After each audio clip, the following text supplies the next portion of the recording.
I translated Kaltes Land 10 years ago for a reading in DC, and it's stuck with me ever since. Cold Country is a masterfully crafted, dark alpine saga that lives entirely from the sparse, powerfully poetic language and the silences, and it's exactly where the unsaid and the stubborn lies, and these stubborn silences create the tension and the intense atmospheric mood of the play. So we can literally feel Hanna's unbearable situation, living in this isolated, cold, frozen mountain community that holds on to tribal rules and patriarchal norms, which make it possible to cover things up and not let anyone dirty their nest. Hanna is caught between a stiff-necked father, an apathetic mother, a lewd priest, a dead brother, and all the unspeakable.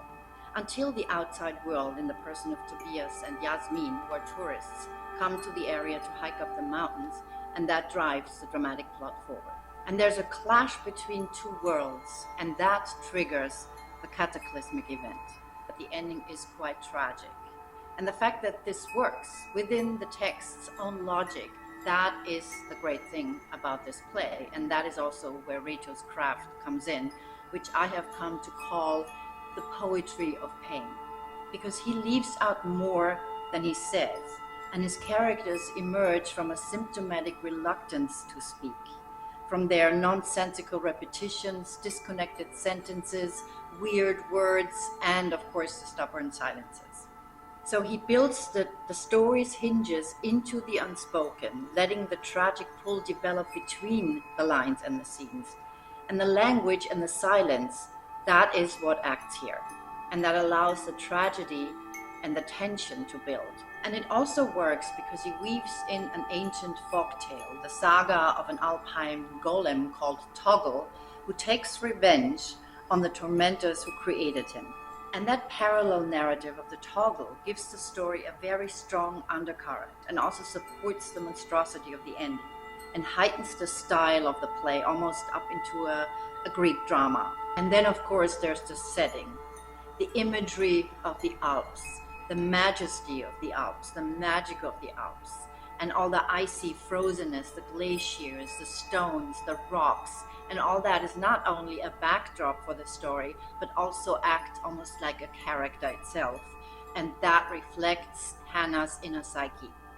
And in these eternal rocks, those glaciers that are older than mankind, this is where the magic lives. And this is also what gives way to those tales, those ancient folk tales, where all these beings live, the gnomes, the gobelins, and so on.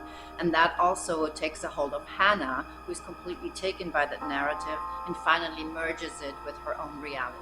Singing and music is also one way where that magic resides in. So those who can sing beautifully, they have a connection to that supernatural power. And we will see how Hanna works that connection in the play. This is a very challenging play. And one of the biggest challenge is the most general. It's the disturbing edginess that this play has, for the lack of a better word.